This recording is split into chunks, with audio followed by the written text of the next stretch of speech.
A bright idea in learning and development is on its way. Learning Now TV. Coming soon.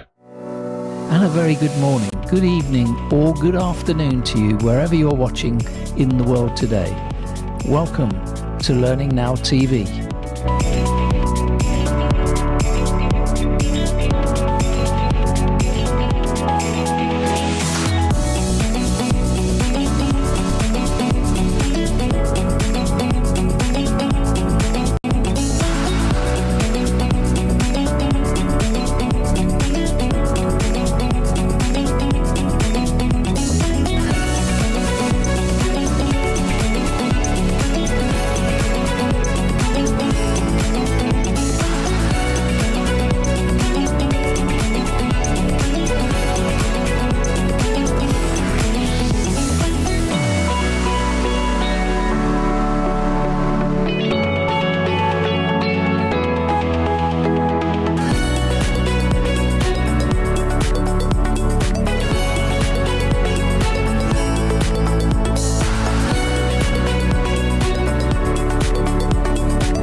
So close yet far apart, we live at hyperspeed, communicating all the time. But do they know what's on your heart or on your mind?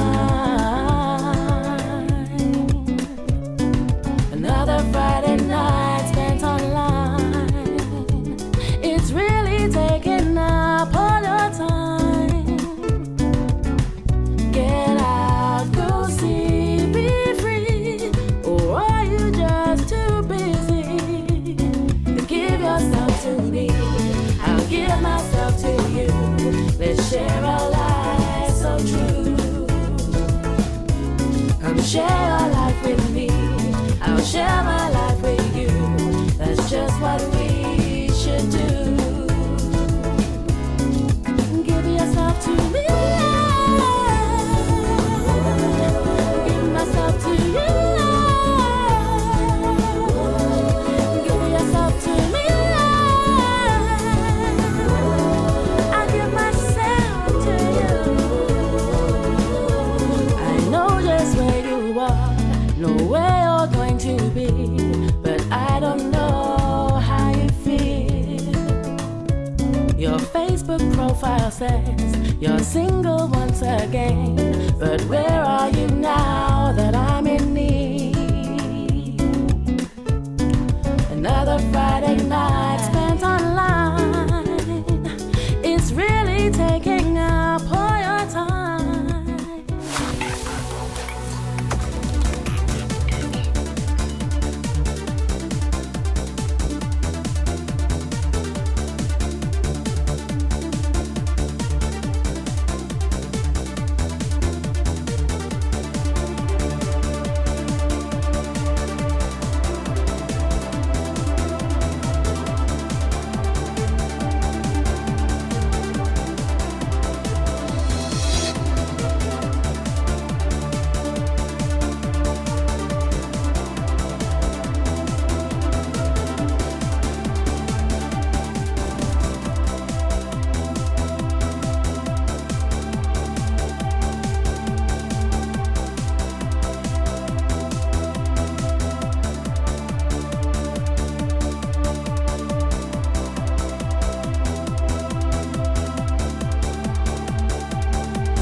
Let's take a look at what's coming up on tonight's programme.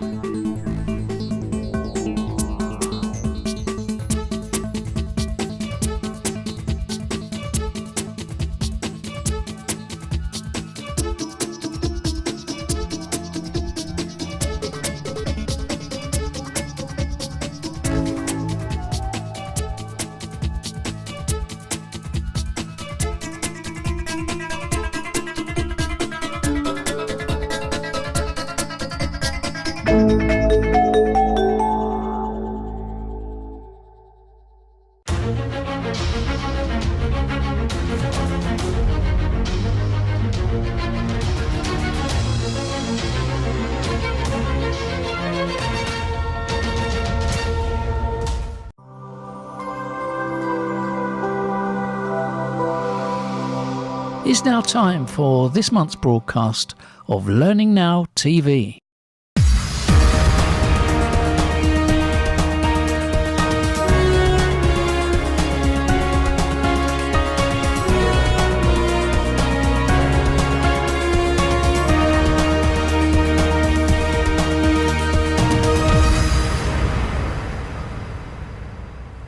welcome to another Learning Now television.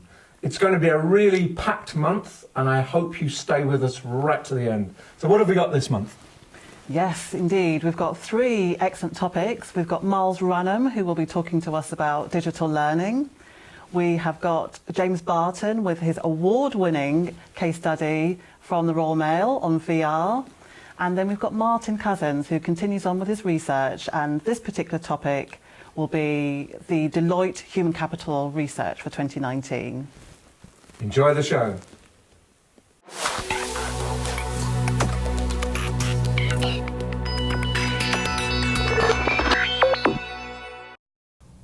I'm delighted to have a chance to talk to James Barton. He's Digital Learning Manager at Royal Mail. And I want to talk to him about a very special and an award-winning initiative which he put together. James, welcome. Thank you very much. It's a pleasure to talk to you. Now, I want to talk about an initiative that you've won prizes for, but what's very interesting is, first of all, the use of technology. It's a high-tech project, but it's not aimed at the senior executives at Royal Mail. It's aimed at can we call them post people? Postal workers. Postal workers. They're not all men. Oh, God, honestly, I said postman by mistake last week, yes. And somebody tweeted me instantly to say, yes. Why isn't it gender neutral? Because it's the official term, but our head of diversity is changing it as of now. So tell me what it was, tell me why you did it, and tell me why you chose the appropriate technologies. So what we pulled together was a 360 virtual reality experience to keep our postal workers safe from the threat of dog attacks. Last year, 2,275 of my colleagues were the victims of dog attacks, and it's a very serious issue. Many of these colleagues will be left with life-changing injuries. The coming together of changes in both external technology and technology at Royal Mail have actually enabled us to reach the sweet spot where VR is possible for our people. Internally, that means the introduction of smartphones at a local level, and externally, it's companies like Sponge finding lower cost ways of producing virtual reality content. So this was a partnership between Royal Mail and Sponge, essentially? Yeah, absolutely. Whose idea was it to go for a VR solution? Was that your idea or was that Sponge's idea? So it was my idea, but very much inspired by a recent conversation with Sponge. So they were talking about the application of 360 video to security scenarios. I then had a conversation with our safety team who revealed the need for something on dog safety, and it was one of those perfect moments of, I've just seen the thing, the technology is in the right place, I've miraculously got budgets, and it just all the stars aligned and made it possible. Yes, and that's a lot of people who are injured on a regular basis. You've got this VR technology so that postal workers will access that technology on their phones, essentially, on their phones. What do you expect? Do you expect incidents to halve? What is your target? Incidents to go down by 90%? How are you going to measure the impact? So it's a really, really interesting question because we're still in the pilot phase at the moment. So the full deployment is going to kick in Dog Safety Week in July of this year. So far we can talk about what we've seen because the profile for dog attacks is quite spiky. So there are periods of the year where we see an increase, typically around Christmas and the summer holidays. So summer holidays, because there are more kids at home, parents not necessarily there, and maybe less control over dogs. Yes. At Christmas, more parcels need the door opening, letters don't, it's as simple as that. So what we're doing is really looking at the units that we're deploying in and measuring a year on year and also a previous sort of 3 to 6 months to see what's happening, because if we're really honest, we don't actually know what the impact is going to be. We've seen a decrease in about 7 to 8% in dog attacks over the past few years based on the work that we're doing and have done before. So this is sort of one-to-many sessions, sort of home mailings and all of that stuff. And we're hoping to accelerate that. But really the point of the pilot phase and getting into this year's deployment is to see how big the prize is. Yeah. Let me be a postal worker. I've got my phone, I open it up. What do I see? Is it a drama?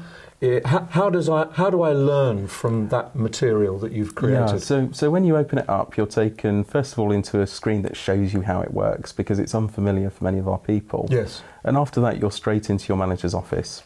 So your manager sits there behind the desk and gives you a bit of a chat through the statistics and the problems that we face and gives you a brief because your task is to take an inexperienced postal worker out on their first week on the job. So you then go through the first week, broken down sort of day by day, in line with our AVOID acronym, which is the message that we use for dog safety at Royal Mail. So that's broken down to A is avoid, V is value yourself, O is observe, I is inform, and D is defend yourself. So we split the scenarios through the days based on that. The reason that we've got an inexperienced postal worker with you is related to the culture at Royal Mail. So anything that's sort of perceived to be critical of the individual and the person can cause us real problems. And there's also a real issue with the optimism bias, because nobody believes that they're going to be bitten by a dog. But there's also a really strong paternal culture, which ordinarily is actually quite problematic. But in this situation, we can use that to our advantage by getting people to care about someone else and then transfer it to themselves. And, you know, when it comes to things like the optimism bias, I do actually know what I'm talking about, because we were talking earlier about summer jobs and all of that. And back before I joined Royal Mail as a graduate, I'd actually worked at Parcel Force, our express parcels company, as a delivery driver. And I tried to do a customer a favour, didn't follow process, went into a garden, there was a dog there. The unseen dog emerged from somewhere else and bit me on the arm, really quite scarily and painfully. So, you know, up until that point, it won't happen to me. Everybody in the depot is sort of quite macho about it, and, you know, if a dog tried to bite me, I'd do this or I'd do that. But the reality is, when there's, in my case, an Alsatian running at you, you don't have any time to think or whatever, it's too late. Yes. And I wanted to give people the experience of that moment where you know everything's gone wrong, that oh dear moment where you know it's going to happen and there's nothing you can do, to try and give them a bit of a jolt and show that it can happen to them. Yes, so literally you had skin in the game. Yeah, absolutely. You've had personal experience of this. You know how awful that experience can be. And therefore, you're teaching postal workers to have a kind of mantra in their head, to be more observant, to be careful, to not go into places where there is a danger that they might be attacked, and so on. So they come out better informed, having seen, I guess, experienced viscerally, because it's virtual reality, viscerally what might happen if you get it wrong, and to have rehearsed what they should do to avoid any danger. Is that roughly it? Yeah, that's absolutely it. And, you know, one of the biggest problems that we've got is it's people doing the wrong things for the right reasons. Yes. So the scenarios that we've got built into the course reflect some of the ideas that those of us around the table who've all at some point in our lives worked delivering post could come up with. Virtually the entire population. It's fantastic. So it's things like, oh, I know it's Steve's birthday and this is likely to be a birthday present. If I don't deliver it today, he's not going to get it. It's really important. Oh, well, I know his dog, it's going to be fine, and it's not. And all of these, it's always people trying to put the customer first at the expense of their own safety. And we really can't allow for that. And it's trying to say to people, it's not wrong that you're wanting to help the customer, but we value your safety, and you should too. That's the V. Absolutely. That's the V. Value yourself and your safety. If we just look at the division of labour, who wrote the script? Was that a partnership, or did you write the script? So it was absolutely a partnership. Okay. But Sponge have got far better scripting skills than we've got. Okay. But we've got. But you set up the scenarios. A lot of experience of the scenarios. Yeah. And were you there when they were filming? Yeah, we were there for the whole thing, which for a 360 shoot is quite an interesting experience. You have to keep dodging the camera as you went around. We were hid.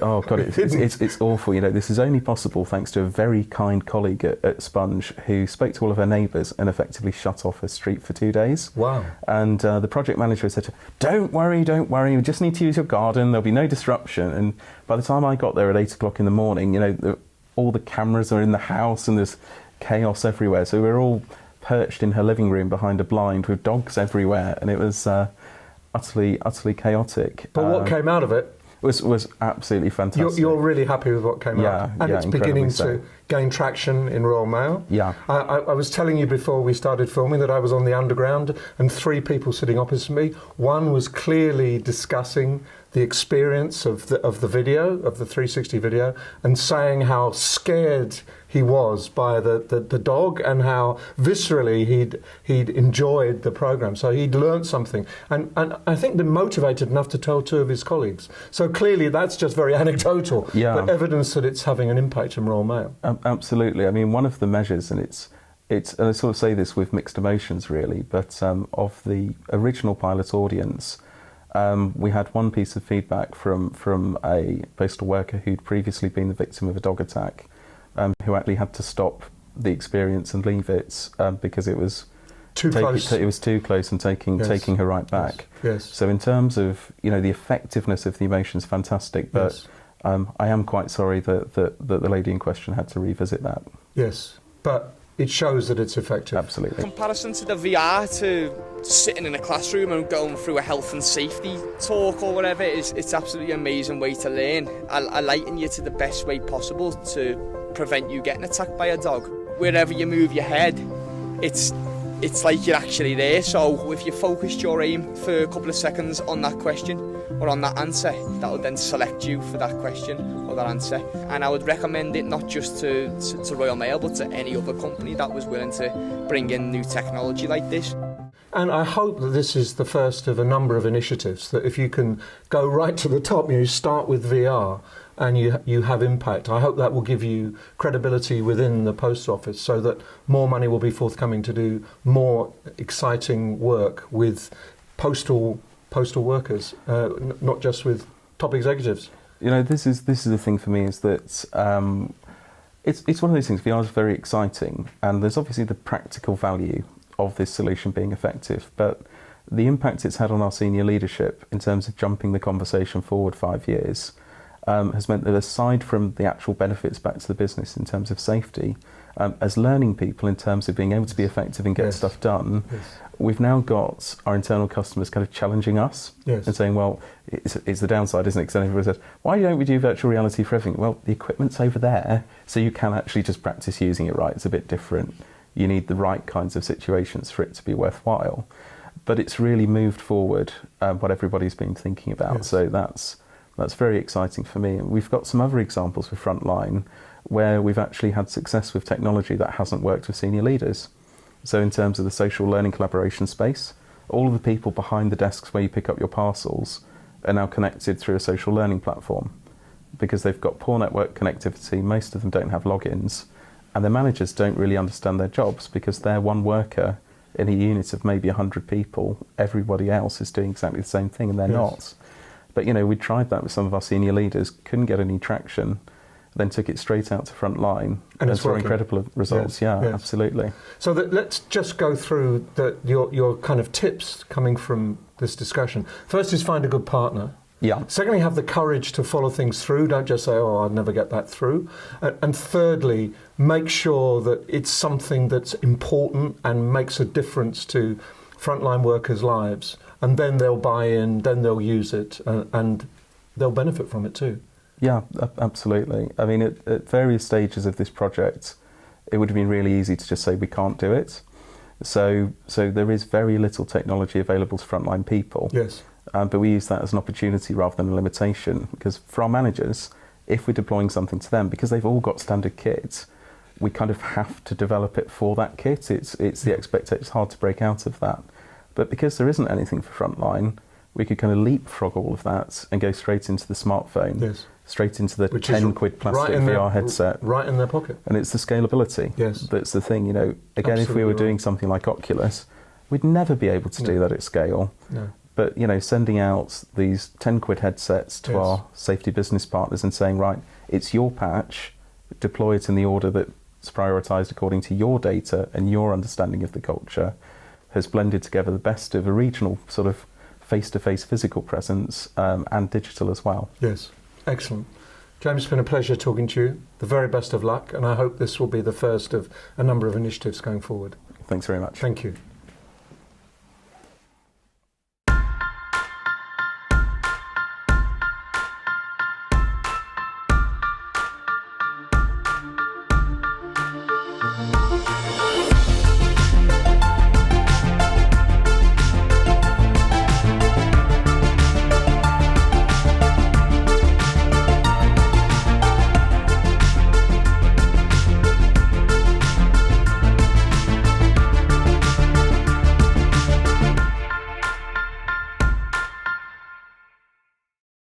Robin Hoyle is back this month, and he's tackling a new subject area, induction.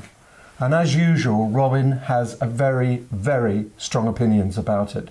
And what he's arguing is that we're moving too far towards informal induction and leaving behind some of the value associated with formal induction for staff. And he cites as a case study the use of induction at a care home where it became so informal they had disastrous consequences. So, be warned, Robin is talking about induction and he's got some strong views. Induction is not the most exciting or glamorous end of the learning and development industry, is it? You've probably got a fairly standard process in your organisation.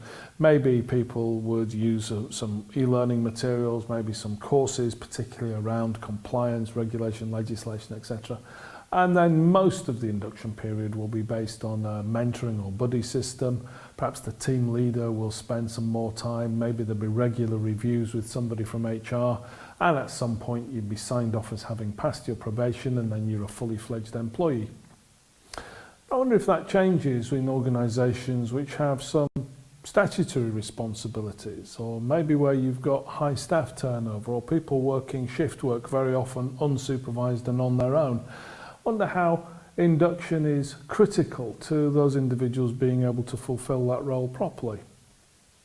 The reason that I mention that is that UK viewers will be aware perhaps of a story which broke a couple of weeks ago around a residential hospital for people with learning disabilities and severe autism called Walton Hall.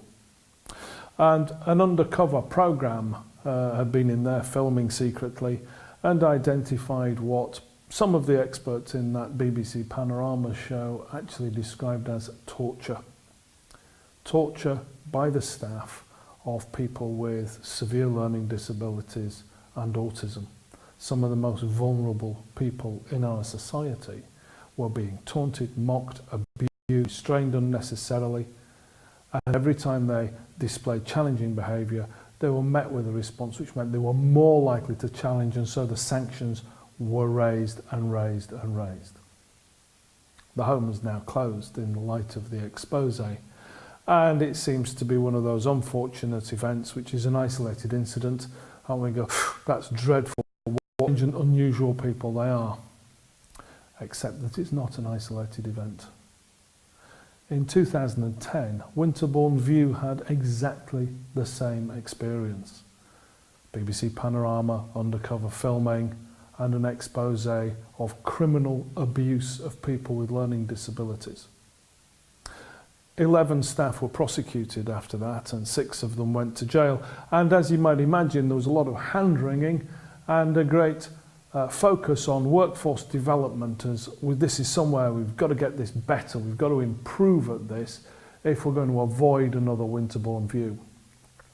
So an industry body was brought together. British Institute of Learning and Development were involved, some of the sector skills councils, some of the royal colleges, and they came up with a concordat which was based around guidance to employers about how to induct and train people. And what that concordat said was, many organisations make use of experienced staff that are familiar with and use person-centred approaches to support newer members that are undergoing induction or who are in their first role working with people who challenge. Training itself may be useful alongside mentoring, buddying schemes, and the specific art of coaching, but using in-house resources may provide an innovative, effective, and immediate solution to ensuring readiness of teams. In-house resources, innovative, effective, and immediate solution. I think most of us can read between the lines there, can't we? Cheap, not disruptive to the problems of staffing within an organisation which pays minimum wage and expects people to work 12, 14-hour shifts overnight in antisocial conditions. I'm not sure that providing something which is based around an informal environment is necessarily enough. One of the challenges with an informal learning process like that is that informal learning replicates the culture in which people are placed. So yes, if you are learning how things are going on around here, and the people are doing a great job, if they are vocationally focused, if they really care about the residents in that kind of private hospital, then I'm guessing you'd get a great experience and you'd learn some real insights that won't be contained within an e-learning program or the standard training course. But what about if you've got a culture where things are not good? What about if you've got a culture where people are fed up, where members of staff are taking out their frustrations on the people who are resident within that facility? What about when there is a culture which is about bullying and abuse? What about when you've not been given detailed guidance about the whistleblowing process, or how you report your concerns about the treatment of patients to somebody higher up the organisation? Maybe then the informal approach is not quite enough. Maybe then you need some kind of independent verification that the training is happening, that learning has happened. Maybe you need people to be observed and signed off. Maybe you need people to go through a series of processes to become qualified before they're allowed to work unsupervised. Maybe you want some kind of inspection regime which is worth its name. None of those things were implemented after Winterbourne View in 2010, and the result was another residential facility for people, the most vulnerable people in our society, where members of staff were using the residents as sport and abusing them and bullying them and making their lives even more of a misery than they already were. I think that's unconscionable. I think it's shocking. And what shocks me most is that we knew that that might happen. I wrote this in 2015 in my book Informal Learning in Organisations. It would be a brave person who could read these recommendations to use informal approaches to manage induction, and who would then predict that the appalling events at Winterbourne View could never be repeated.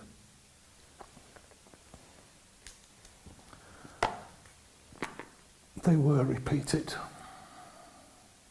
And it saddens me and it shocks me. And I say that not to say to people, I told you so. I say that because shame on those individuals who didn't think more widely about what they were recommending for employers in terms of training people for induction.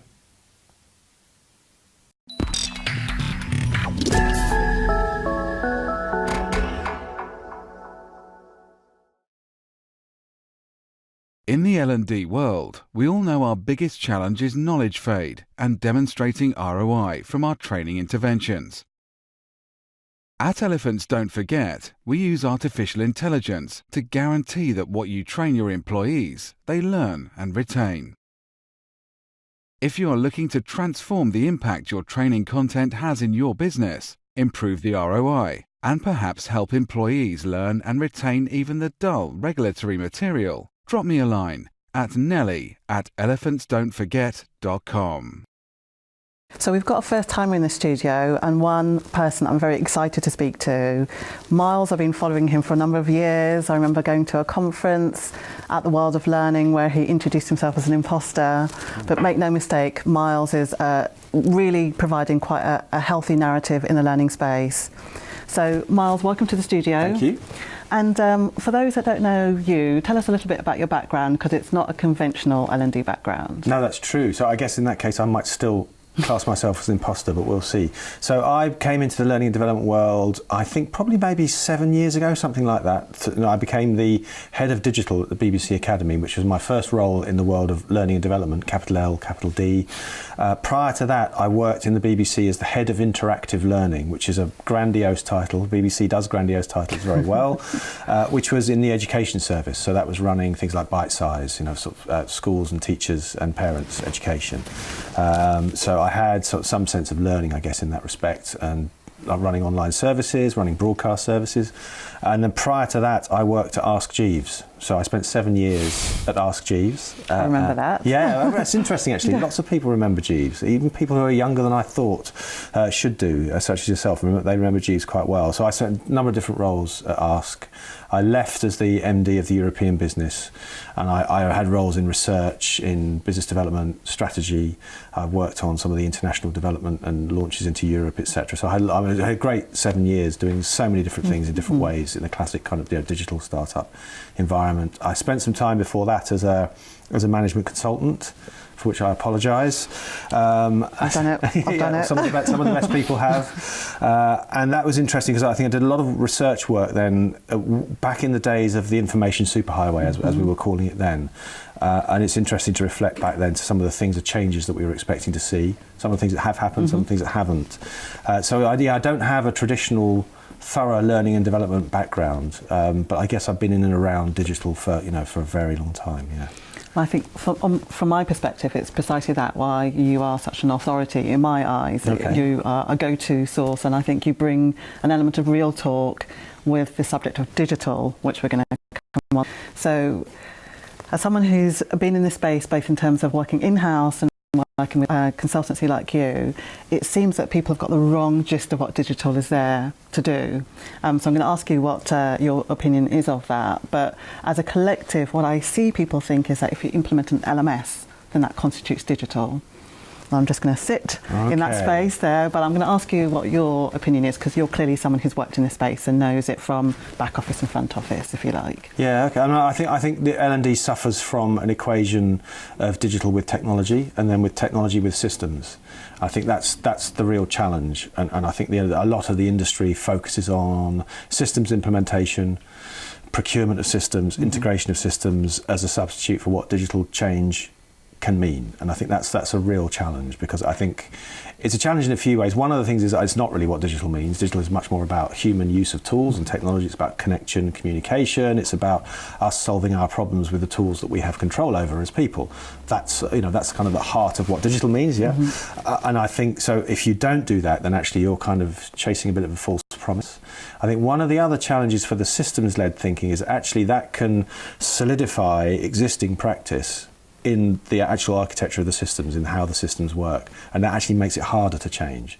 So I think a lot of the time when people think we're going to bring in a new LMS, or we're going to bring in a social learning platform, and we're going to make that part of how we work, and that'll bring about digital change, I think in the end can actually do the opposite, because it can kind of ossify your current practices. I mean, it's actually even harder then to change. So I think there's a kind of irony with the way the industry can work it sometimes. I think it can get stuck. And some of those contracts can be quite long, 3 to 5 years, Yep. and there's a cost to breaking them. So it can actually leave people in quite a difficult position, I think, if you don't define digital properly, I think, or how I would call it properly. Yeah, at least. no, I agree, and that's a fascinating perspective, because when done wrong, it can actually undo or make worse the situation that you're already in. So fascinating perspective. One of the things that I've seen you talk about sort of quite a lot across some of the channels that I follow you on is the roles and the constructs of teams to support digital in the way that you've quite nicely described. Can you say a little bit more about that? I think it's a really important theme, because I think if you accept that digital change isn't just about systems, it's about using tools, but it's about how we use them, how we plan for them, and therefore it's about how we work around them and the kind of organisation and ways of working we need to adopt. So I think a lot of the time there are some roles that I'd see as kind of missing, or they're not sufficiently emphasised in the L&D world. Product manager is one of my favourite roles that I don't see many of. I think on the vendor side you're seeing more of them now. Yeah. And I think they've kind of grown out of the account management role. And then I think on within L&D teams, I think there's technology managers, content producers, etc. But that role of product manager is someone who understands the business really well. What are the commercial realities? What are the strategic imperatives of the business? Really good understanding of users, how they work, what they're trying to get done, what's a good user experience to those ends, and understands technology as well, and can work with developers. I think someone who can play those three roles almost in one head is a really, really important role, and I think is central to using technology well in the L&D environment, digitally anyway. And I think the other part, I guess, this is a kind of, you would say this, wouldn't you? So I'm going to anyway, is I think the role of data analyst is underplayed as well. It's not so much, I think, learning and development now, it feels like it's an environment where data is understood to be valuable, but there's a preoccupation with learning data, and learning data only tells one narrow slice of the story. You need other sources of digital data, product data, consumer data. You need a consumption of content, describing content in a behaviour in those ways, and you need business data. And I think L&D as a world tends to focus too much on learning data alone. So I think there's a couple. Those are two important roles I think that feel like they're not completely lacking, but they're thin on the ground, I'd say. Right, thank you. And sort of slightly following on with that train of thought then, I saw a post, I think it was on Friday, about sort of what's hot and what's not in L&D. Okay. So let's get the world according to Miles. What's hot and what's not in L&D? Interesting. I guess, well, I've talked about what's not. I suppose the systems and platforms, I don't think they're hot. I think they're cool, not in a good way. I think what's hot for me now is I think it's focusing on user experience to gather data about what's valuable. Feels like the hottest thing you can do, and that's not about technology and tools. That's about a way of working with tools. So I think if you accept that digital is transformational, it changes everything, then from that you can't do what you're doing now and make progress in that direction because you're stuck inevitably. So I think using tools and technology to offer different experiences, to move people forwards, to solve problems, gather data about how that's working, do that again, change direction, learn as you go, that feels like the hottest thing you can do, to try and then find where's these new sources of value, what are these new behaviours that you want to instill. So I would say that, I think that will always be hot as well. I can't think that, if that becomes a fad, then we're in trouble, I think. Close the doors. Yeah, close the doors. Fantastic. Thank you as always for your kind of no-nonsense and very pragmatic take on the world. Thanks so much, Miles. Thank you for having me. Imagine a workplace where people are energised and motivated by being in control of the work they do. Imagine they have the freedom, within guidelines, to work at their best. Imagine they have managers who coach and support them rather than tell them what to do. Isn't that the sort of place you'd like to work? Can you imagine how much more productive it would be? You can discover how to do that in my book, The Happy Manifesto. Download it from here, or chat to me at any time about how to create a place like that. Martin Cousins is back for his regular slot, looking at recent research reports.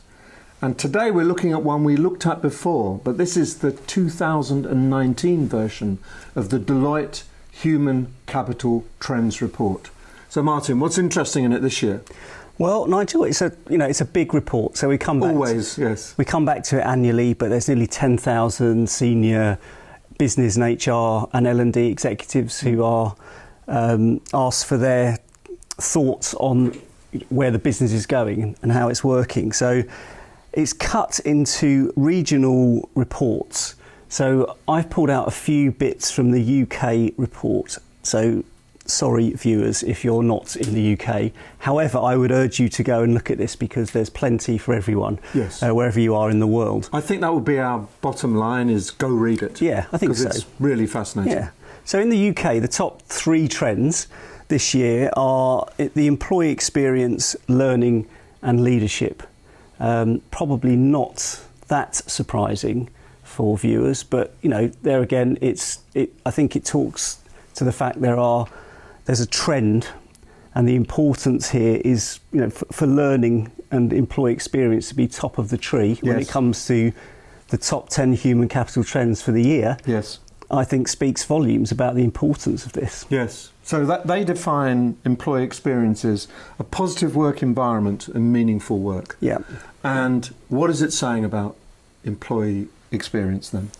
So it says that 74% of the organisations say they're, that's happening for them. Right, it's very important. It's really important. We're definitely doing it. Yeah. And what do the employees say? So, but 50% or less respondents. So they don't say it's happening. They get it. They want it to be a great employee experience. But 50% or less consider their organisation to be effective or very effective at creating that positive work experience. So yes, there's a desire, but no, it's not really happening. There's a gap. Yeah. There's a gap. Okay. But it's on the table. It's something that organisations rather realise is... They're starting to pay attention to it, and they never really have before. Yeah. This has never been a feature of the report previously. So employee experience is becoming a big agenda item. but they're not doing it very well. Organisations are not delivering on their promise. Yeah, basically. And I think that's, just think about the fact it's about good work and good working environments. Yes. I mean, that might just send shudders down the chief executive of many organisations around the world. I mean, it's a simple thing, easy to deliver on. I don't think so. No, I agree with you. But also, I think the first stage is you've got to care.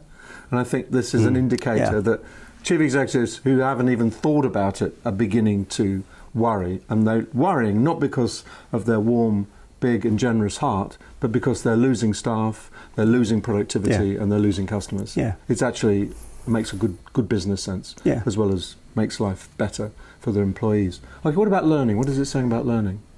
So 52% say learning is very important in driving employee engagement. Right, yes.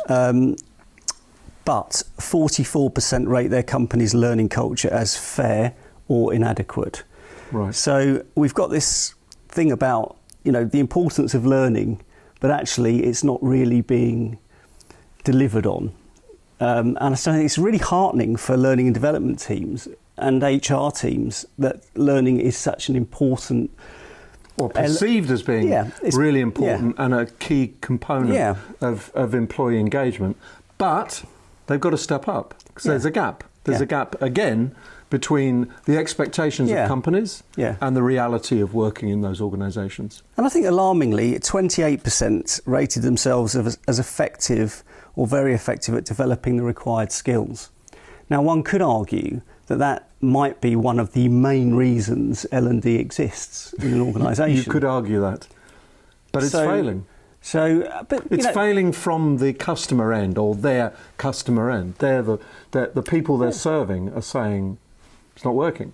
Yeah, but I mean, you can identify that and you can use that as a stick to sort of beat the profession, or you could say actually, things are changing quite fast. Just the nature of work and skills, it is a tricksy area. Yes. And actually, this might be just highlighting the fact that it's actually a really challenging thing to do well. I'm not easier. It's easy to say, more difficult to deliver. Maybe, but you could go really hard on that and say, "Come on, now if you're not there to help develop the right skills and you can't do that? What are you actually doing?" Yeah, very fair question. Very fair question. What about leadership? What's it saying about leadership? Oh, leadership. You've written books on this, Nigel. Indeed. Billions of pounds spent globally every year on leadership development. And guess what? 50 billion. Yeah, guess what? It's still not working. 85% believe that the new leadership skills are driven by more complexity and ambiguity, new working practices and technology. Yet less than 10% thought their company's current leadership programmes, less than 10%, were effective or very effective in preparing leaders to move rapidly into the digital economy. Yes. So we're preparing our leaders for a world that's already past. That's the bottom line, isn't it? Quite possibly. I mean, it's a pretty sad state of affairs. It just seems to be the thorn in the side of every organisation, leadership development. And that will be another impact on employee engagement. If you've got awful leadership or leadership clearly out of step with the world that the workforce is living in, that's not going to drive engagement, is it? Yeah. It's going to drive frustration. Yeah, I just don't get it. I don't get why it's so difficult, because this isn't the only report that highlights the challenges around leadership development. It's true. And you've written books about it. So it's a big area, it's a lot of investment in it, and it doesn't seem to be working. And it doesn't seem to be delivering the type of leadership skills that are required now and into the future. Yes. So, and I think that's worthy of viewers looking into, to look at this, to see what it's saying and potentially benchmarking yourself against what those new leadership skills look like in your organisation and where you are. Anything else in the report that we should jump on? Well, the one thing I find really interesting is this organisational design, and there is some talk about that in this report. And one point which I would like to share, or one data point, is that for 53% of respondents, a team-based approach to work had a significant improvement in performance. So this idea of organising around teams is actually, I think it looks like it's kind of taking hold in some organisations. Its time has come. Yeah, and others are looking into it. So, but there's a caveat to that. Only 28%. As always. Well, only 28% reward based on team achievement. So we know that teams are effective. We know that's the best way of doing things, and we still reward the individual. Yeah, but that's you've got to just bring all that, things like reward into this kind of thinking. You can't just do it, on its own. And that will drive employee engagement as well. Yeah. Right, so what we're saying, Martin, is read this report, read my book on leadership as well, but we're saying read this report, download this report and read it. The link is on the screen, and there's a lot of very, very interesting and slightly depressing data coming from Deloitte that we should all be aware of. Yeah. Great, thank you very much indeed. Thank you. Excellent discussion, thank you.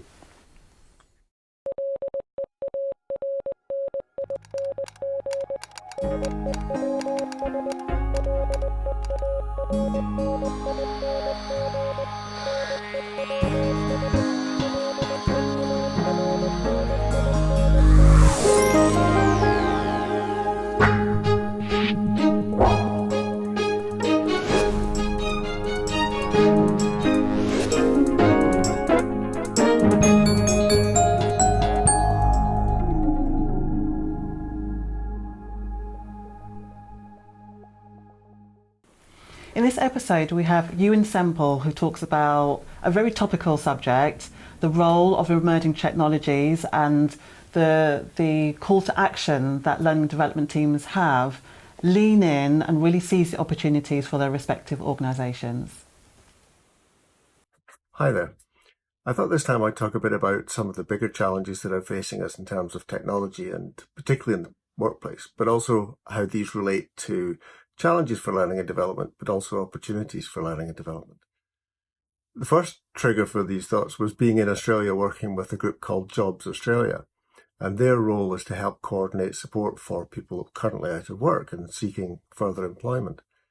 And a lot of our conversations drifted into the future and what will happen when potentially significant numbers of current white-collar knowledge work staff will be replaced by technology, whether in 10, 15, 20 years' time, and what that will do to the public perception of a job and being jobless. And also how they as an organisation could anticipate some of those changes and help people both to see what's coming and think about their place and their role in the future of work, but also once the changes have begun to happen, how to help people transition into different forms of work. I mean, we're already seeing the growth of the gig economy as people begin to leave organisations, and I can only see that increasing. And the nature of our relationships with our organisations will begin to change as well. The other prompt for these thoughts was doing a keynote for a group of sixth form teachers and making the pitch to them that we ought to be teaching our children and our youngsters how to think critically and how to be effective in dealing with some of these issues that are going to clearly affect all of us.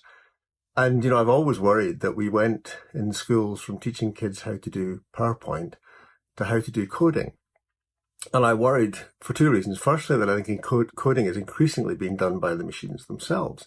Even the most recent developer conference with Apple, it's increasingly possible to use Siri to drive programming, to say, I need this, this, and this, and the machine will then put together the code that allows you to do the outcome of those actions.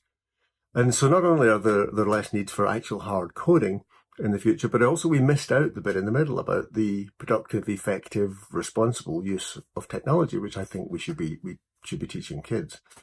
And not just kids. So that was getting to the point of this brief talk, is that I think in the workplace, we will also be facing these types of issues. The whole idea of a job, transitioning into different types of jobs, but also what we do as organisations and people working in those organisations responsibly with the technologies that we're developing.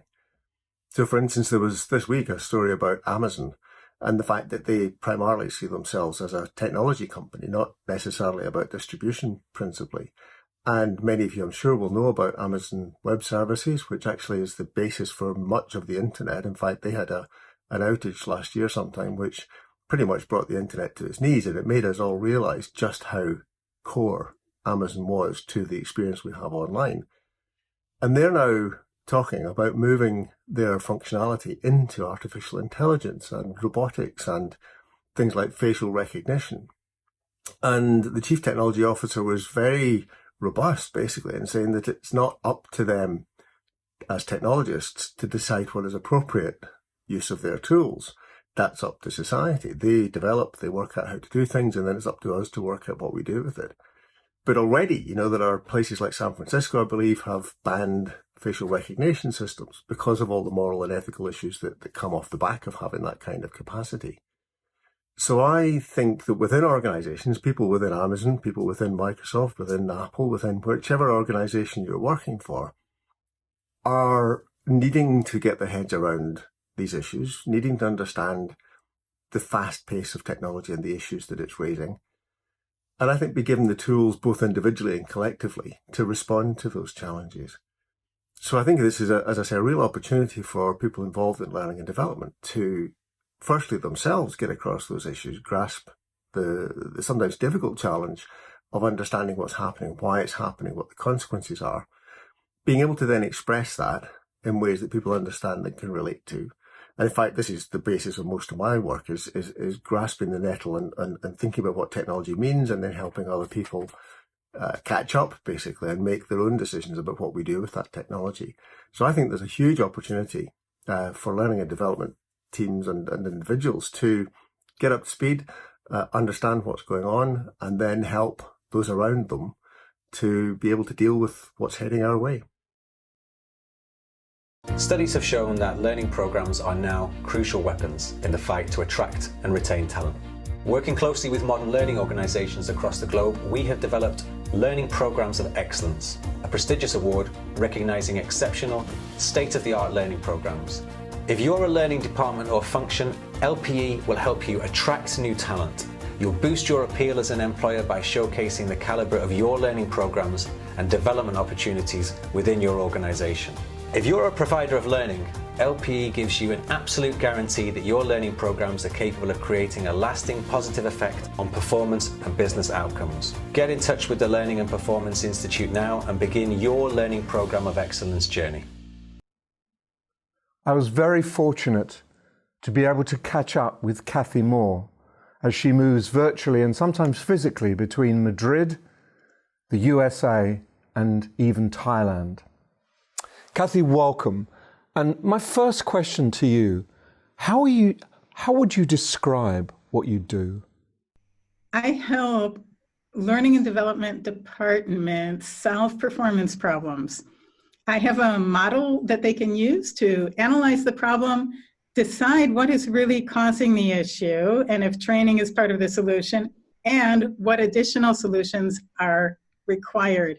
Then if training is part of the solution, the model helps them create practice activities rather than information presentations, design activities that will actually help people change what they do. And what really excites you about your role? I like to think that we make people's lives better. First, we as learning and development, if we can get our jobs done right, we help people feel more competent and engaged in their work. And then people who are more competent and engaged help move their organizations forward, which improves the economy, which improves everything for everybody. And on a more selfish level, I like to think that I help training designers like their jobs better. My favorite feedback from a training designer was, I used to hate my job, now I love it. Tell me, what is the most important advice you give organizations or individuals during your work? Don't obey. Don't create training on demand. Don't deliver the content that they say you have to deliver. Instead, ask questions to identify the real performance problem and identify the best solutions, which may not include training. How do you think learning will change in organizations over the next 5 years? And what is your contribution to moving the needle? I like to hope that we will focus more on supporting performance than delivering courses and events.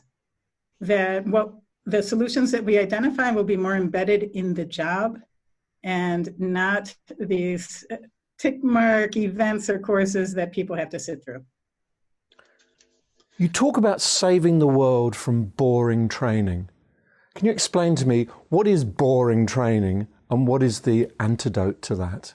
I've seen a lot of training, and I'd say most of it was boring. I think it's boring for many reasons. The main one is the mindset that learning is inserting knowledge into brains and then testing to make sure that that knowledge survived the trip. And what we need to do instead is, as I said earlier, analyze the performance problem, identify all the solutions to the problem, many of which will be non-training solutions, such as job aids or making a procedure work better, getting rid of various roadblocks in the environment. And then if we decide that training is part of the problem, we focus our design on the practice activities that will help people do the tricky things they have to do. Because it's easy to just slap information online and make people read it.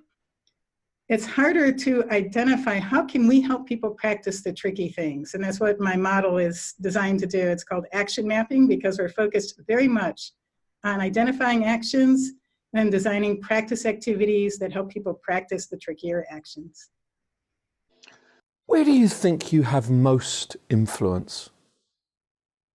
I think most of the feedback I get is about what I publish in the blog. I also have a book, but it's 400 pages long. I was very enthusiastic and put everything in the book.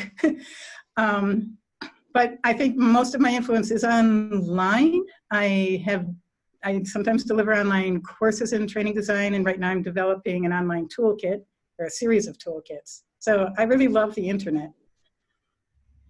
Kathy, it's been an absolute pleasure talking to you. Thanks very much for joining me on this interview. Whoever you are, wherever you're from, you can network with professionals and experts on the award-winning DPG community. You can choose to look at articles, videos, podcasts. You can look at comments that people have made. I find it my first stop when I'm thinking about L&D. If I have a question or I want to learn more, that's the first place I go. Just head online and search for DPG Community and sign up free today. I'm here today with Kevin May from Good Things Foundation. Kevin, welcome to Learning Now TV. It's great to be here, Gemma. Thanks for having me. Absolute pleasure. Lovely to have you on the show. So, tell me a bit more about Good Things Foundation. What is it and what does it do? Okay, so we're a little charity. We're based up in Sheffield. There's a team of about 50 of us up there. And we're trying to work for a world where people get the benefit from digital. So there's loads of people around the world that are still not using digital. They don't use computers or the internet. And more of life is going online. So we just want to help them actually manage to do that now and make the most of the opportunities. A brilliant initiative. You're absolutely right. Like you say, the world is completely going the way of technology, and if we can't bring people along on that, then it's going to be a real challenge. What is your role at Good Things? What do you do there? So I'm the head of learning, and it's not like a head of learning in a traditional corporate environment, because we're helping the general public. So we're looking at using different technologies and different techniques to actually try and help people from the general public actually improve their digital skills. So a little bit different to most of the learning people you probably talk to. It is actually. That's a really interesting and unique sort of role that you've got there. Yeah, it's great fun. Brilliant. And you mentioned digital and how important it is in life in general. How important is digital and technology to the work that you do as head of learning? Well, it's central to it, but it's not the whole of it. So we use web technologies to actually deliver our resources. But to get that last mile, to get that last step to actually reach people, we rely on community organisations. So although we're working all across the country from our office in Sheffield, it's the people on the ground in the online centres that we work with up and down the UK, or in the library service in Kenya, or in the Be Connected partners in Australia, that are actually getting people in their communities to actually come in and talk to them about what they're struggling with, and then helping them to get the skills they need to do what they need to do. And I love that you touched on there, that all of this brilliant global work is happening out of your organisation in Sheffield. That's phenomenal. It's just there's a team of, now 5 of us working out of the office in Sheffield, but we have all these partner organisations. There's around 3,000 in the UK. There's about 1,500 in Australia, and those 80 libraries that we work with in Kenya are absolutely brilliant. Amazing. And I was reading a little bit on the Good Things website about the Learn My Way platform. Can you tell me a little bit more about what that is and how that works in conjunction with the centres? Yeah, so that's really the key. It's that blend of the two things. So it's the people in the community that talk to people about what they're struggling with. And as I say, digital's so much part of life now. So if you're wanting to improve your health, then best place to go might be the NHS website, or if you want to get benefits because you've just dropped out of work, then universal credit's been all over the news. So where do you get the skills and understanding to get that? So you'll be in your local community centre somewhere like that, and how do they help? Well, that's where Learn My Way comes in. So my team produce a lot of online learning materials that are available through the Learn My Way platform, and we also provide the materials for those centres to actually make use of those materials and find the right way to sort of blend the two things together, that community support and the digital elements. Brilliant. And in terms of working in that global way, that sounds like a huge sort of task for 5 people. What are the kinds of challenges that you come up against, and how do you overcome them? Okay, so the biggest thing is, how do 5 people in Sheffield stay close to that global audience? And a lot of the time we end up having to use technology for that. So we do get out and about, and we get out of our office and go and actually visit centres. And Michael was out in Kenya about 18 months ago, lucky guy. I've not managed to get to Australia yet, but it's still on my list. So we get out and we visit the centres, but obviously we can't get to everyone, so we use a lot of online systems. So we do webinars where we consult with those centres to see what people are asking about, what the problems that they're facing are, and trying to make sure that our materials stay relevant to that audience as well. And that's a real theme through some of the interviews that we've got on the programme today, is around starting with the problem, thinking about the audience that you're working with. So that sounds like a great way to think globally. Absolutely. I tell my team all the time, they need to be visiting the centres, they need to be meeting the people that have got these problems, because that's where you understand what motivates them, and then you can do the learning that's going to work for them. Brilliant. And as a Yorkshire girl, it makes me very proud to see that we're changing the world from Sheffield. One step at a time. Love it, love it. So it sounds like you're doing some phenomenal work at the moment. What's next for Good Things? Well, it's really interesting that you say that, because we've just been able to announce this morning we've got a great contract with the Office of National Statistics. The census is coming up in 2021, and it's going to be online. So there's a recognition that some people are going to need some assistance to actually do that, and we've got a great contract. We're going to be helping through our online centres to deliver that assistance to help people do the census and maybe take the first steps online. Congratulations. What a great opportunity. That's a massive reach, isn't it? It is. It's absolutely, it's hugely exciting, but there's so much work to do ready for it. I bet. So I guess the answer to what's next is lots of work. Lots and lots of work to come up. Brilliant. Well, finally, I guess the last thing for me is, if people are watching this and they want to find out more about the work you do and how to share that with people who might need that support, how can they get that? Well, if you want to know more about Good Things Foundation, have a quick Google. We're on all of the social media and all that sort of stuff. But if you know someone that's struggling with the digital skills, get along to Learn My Way. There's lots and lots of really simple to use courses in there. They're nice and active, quite interesting for people to do, and lots of extra resources to help them along the way as well. Absolutely brilliant. Kevin, it's been a real pleasure. Thank you so much for coming on and talking to us about the work you're doing. Thank you very much for having me again. Pleasure. Thank you.